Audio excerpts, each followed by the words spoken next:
Hi, everyone. Welcome to our weekly live stream. I'm Christy Mancia, your intern host, and welcome to co-designer Work with Wonder. Today, we're going to be interviewing Adam. He's with our deep dive for design thinking, and we also have an intern from the deep dive, Nina Cooper. So I'm going to go ahead and bring them on. Hello. Hi, Adam. Hi, Nina. I'm going to start off with Adam and just kind of let him introduce himself, how he ended up here, kind of give an overview. Yeah, thanks, Christy. Hello, everyone. I'm excited to be here.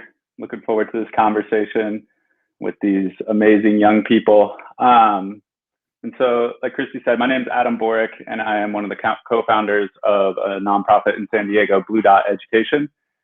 And I ended up here through a very roundabout way. My background is I was not the linear path to my current career. I was more of the trial and error kind of person. So I have had numerous careers that have led me to this moment, not just jobs, but careers. So I've worked in emergency services as a firefighter and EMT.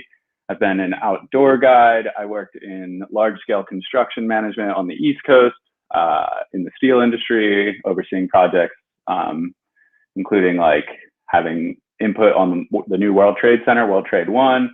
And then I moved out to California about 12 years ago. I was in the restaurant industry for a little while, helping run and start restaurants in the San Diego area. And then I got into education, and I've been teaching high school at High Tech High in San Diego for the last 6 years. And meanwhile, with coworkers there, started this organization, Blue Dot Education, whose goal is to kind of spread access to meaningful experiences that can help transform young people and give them transformative experiences that lead to them doing great work that they can be proud of. And so I'm really excited to be here. Yeah, cool. Thanks, Adam. Nina, do you kind of want to just introduce yourself? Hi, I'm Nina. I'm a senior at Warren High School. Nice to have you, Nina. I'm going to go back to Adam and just kind of, if you can talk about like what design thinking is and like how do you see that applied in the world or even like in our deep dive projects? Yeah, so design thinking it's a fancy way of saying problem solving. It's a methodology for problem solving. And at like a higher kind of meta level, it's to fully understand a problem and then kind of explain a wide range of possible solutions to that problem, iterate extensively through prototyping and testing, and then try to implement whatever those prototypes or those tests in through accessible avenues. And so the way I got interested in design thinking and the way I came up with working with that through this internship program is it kind of started with my interest in the classroom and in schools. I myself felt somewhat disconnected going through school. I never really understood why we were doing what we were doing, and I never really felt invested in the work. And that has led me to think about schools, and this is one of the goals of our organization and this internship, is to try to transform how schools engage with young people. And so a few of the things I think about in this are, one, can we decentralize learning a little bit? So schools, I think, have become gatekeepers of knowledge and schools and experiences. And we think that sometimes teachers end up in roles of dissemination of content, right? And they think that the student experience going through that is that they're not as involved in the ownership of that. They go to the school and they get schooled, they get taught by these teachers. And so I think there's a time and place for that. And I also think there's a lot of wiggle room there to decentralize and release some of that control and access to the students and try to help them develop ownership and agency.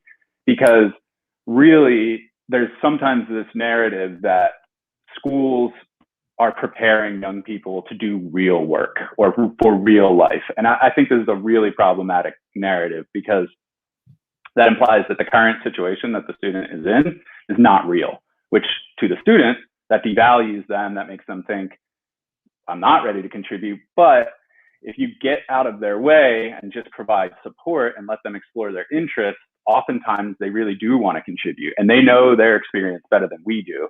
They're living it. And so to honor and elevate their experience, and let them share their knowledge and contribute to real work now, I think that's an important part that we need to start to bring into schools. And so for me, design thinking has been something I've used in all of those kind of career paths that I've listed, and it's been helpful for me to think about, one, the first step is fully understand the problem. And in order to do that, you have to understand whoever you're designing for. And so in our internship, this was the students, shouldn't say students, this is the interns' challenge as they went through this. The first question they had to answer was, what is something that's meaningful to me? And we started there. Once they identified something that was meaningful to them, then the goal became to create a product or a service that is desirable, feasible, viable, and sustainable. And so the students had to go through the design thinking process, the interns, I'm sorry, have a hard time switching my language because I work in high schools and then I'm doing the internships. The interns had to go through the design thinking process. So they had to do empathy interviews where they reached out to their community. Then they had to kind of write down and brainstorm all these solutions that they have. They then had to think about iterative processes and like implementation. So how realistic were some of their ideas given like budgetary constraints, time constraints, logistical constraints. So they had to work through all these problems. And then they had to start taking action steps and try to implement their idea. And the lens that we did this through was, how can you be of service to your community? What's something you care about in your community and why? And how can you make a difference? Even just a small step towards making a difference. And it's been a really awesome 6 weeks to watch this process evolve and watch what the interns have come up with as they go through this. It's been really exciting and it's been inspiring for me to see. Yeah, definitely. I'm the co-designer for the design thinking deep dive, so you can see like, the passion that it's just different. I feel like from school, obviously, like this is an internship and it's work, but you can tell that the interns are really passionate about what they're doing. You kind of touch base on like ownership and just like how like that's different from like school. Like you feel like that's a common struggle for a lot of students that like they're kind of just in school because they have to be and they're just learning because they have to be there, but they don't know why they're doing it. They just know that that's like something that they have to do. But it's really nice to see like we have one intern who was talking a little bit to, I think it was yesterday or the day before, and he was just kind of speaking on like how this work, he was staying up like super late at night, but it didn't feel like work to him because it was just like really passionate about what he was researching. So that's really cool. I'm not an intern in this deep dive, so I can kind of have Nina talk a little bit more about it and just like her process. You can talk about your project too if you would like, Nina. Yeah, like Adam was saying, it was trying to figure out like problem solving in our community and see how we can make it better. And luckily, I was paired with an amazing group of girls, and we decided to do it about feminine hygiene and making sure that menstrual cycles are more normalized now. And we went through a long process. Trust me, lots of ups and a lot of downs, very, very much a lot. But at the end, we've been working on a campaign, a fundraiser, petition, anything you could think of. We're just trying to get our name out there so we can have some movement in the stigma and hopefully end it. Yeah, I love that. We have Kimberly on the back end if she wants to drop the link to their fundraiser, but go ahead, Adam, sorry. Yeah, and I was just curious, Nina, how did you guys, so this is where this ownership piece comes in, which is really fascinating to me. So maybe in a school, if a teacher was designing a project and we were like, we're going to do a community service project, it would be the teacher's vision and you all would execute whatever I chose to do, right, as the teacher. So let's just say we're going to do a beach cleanup and we're going to raise money and get supplies and go do a beach cleanup. And I chose that for you. In this experience, it's been different. I asked you guys to choose what it is you worked on. And I'm curious how you ended up collaborating with a group of interns. And I'm just curious, why and how did you guys choose this subject? It was very different and unique, actually, how we ended up choosing our subject. We all came from very different backgrounds and what we wanted to do. Like some people were talking about mental health or animal care or education, but at the same time, our key point was making sure we wanted to have our schools feel safer for people who do have menstrual cycles. Because in public places or school, like I could account for this. Schools sometimes they charge us for like pads or tampons and things like that, and we don't think it was fair. Like for me, I was an early bloomer and I got it and I was very scared, didn't know what to do, but my school was like, you have to give me money for it. So we all just explained our backgrounds and why we decided to go into this pathway of wanting to make sure we have a movement to ending the stigma. And that's why it was so beautifully incorporated into all of it. Yes, we all came from big different backgrounds, like I said, but our key point was to make sure at the end of the day, everyone felt equal in public spaces. Yeah, and I feel like those backgrounds, they all kind of tie in together. Like mental health, like this can kind of affect your mental health. Like if you're not really sure, like it can make you nervous, it can stress you out, or like even the education part, like you're trying to educate people into like normalizing this stigma. But yeah, I don't know. Adam, did you have something to say? I think, well, this is what makes this type of work exciting to me, is that when I decided to take this program and get involved with it, I knew I was going to do design thinking and how that applies to different industries. But then getting it into the lens of community service, that came with some conversations with colleagues.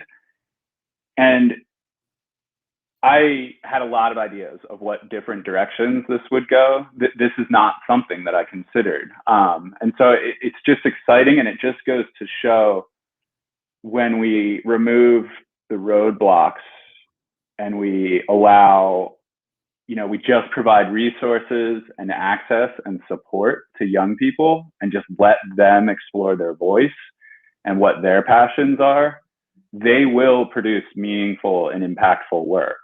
And so I've watched Nina and her crew, they stay on after meetings are officially over. I've seen them working after hours.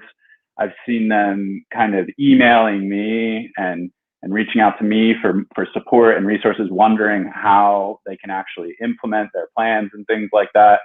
And, I think close to, how many signatures are we at, Nina? Over 200, somewhere around there, I think. Something like that, yeah.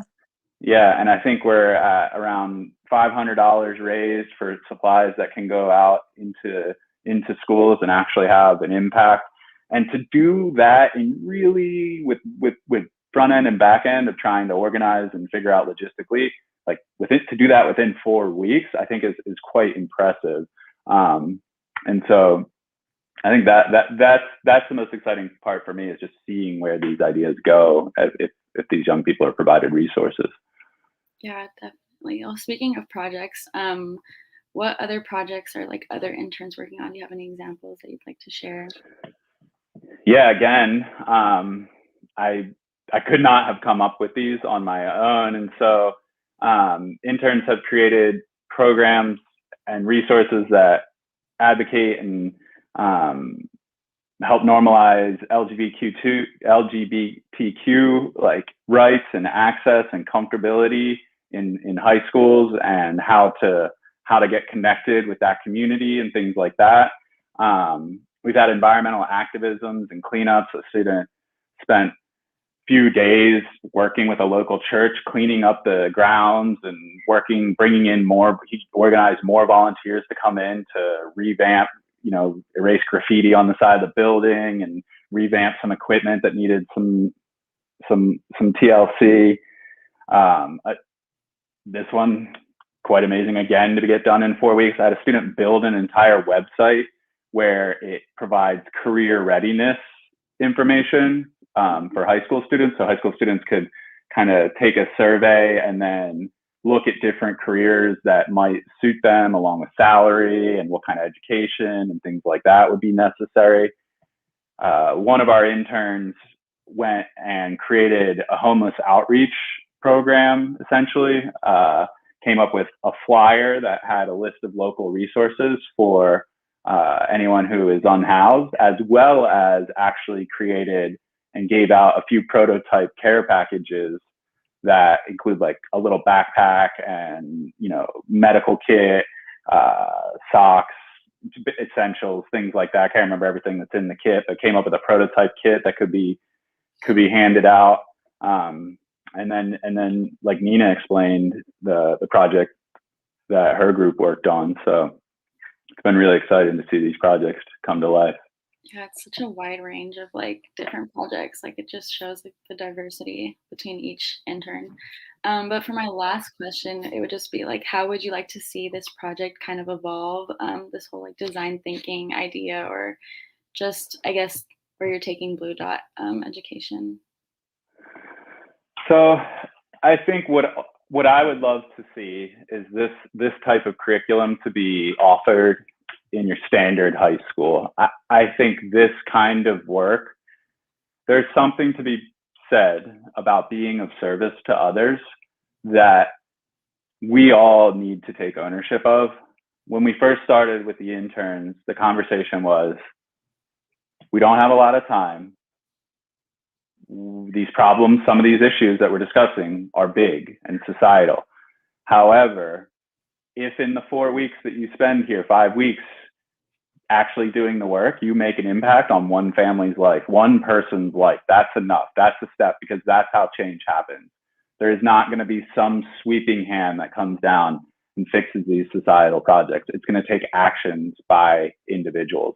And so I think giving people opportunity to take those actions at a young age, I would love to see that kind of thing continued or offered in high schools. And I think, Nina, you guys plan on continuing your project into the school year, correct? Yeah, that's our plan. Since it's gonna be a hectic year, we all know that we're gonna still try to keep to our plan and work on it whenever we can and establish it whenever we can, because we really want to get movement on it. Make sure that one day in the future that like our next generations won't have to worry about going to public places and having to pay for menstrual products. Yeah. And then my personal passion project is one of the founding principles of Blue Dot Education is stewardship of communities and stewardship of the planet. And so one thing I'm really excited about is getting resources and getting access to young people into the outdoors who usually may not have those opportunities, because it's one thing to tell someone to participate in a community cleanup or a beach cleanup or, take care of a national park.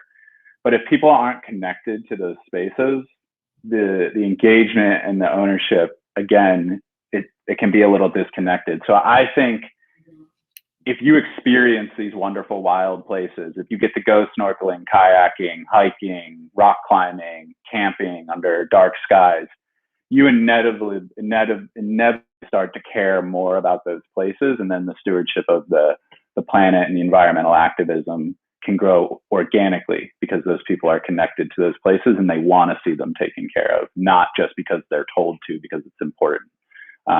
So that would be one area that I'd like to see Blue Dot continue to evolve in. Yeah, definitely. I think my internet is lagging. I don't know if it's just on my end, but thank you so much for joining us. It's great to hear an intern's perspective, and then also Adam just for talking about the whole experience. Yeah, join us again next week on Thursday at the same time. Stay tuned. Thank you.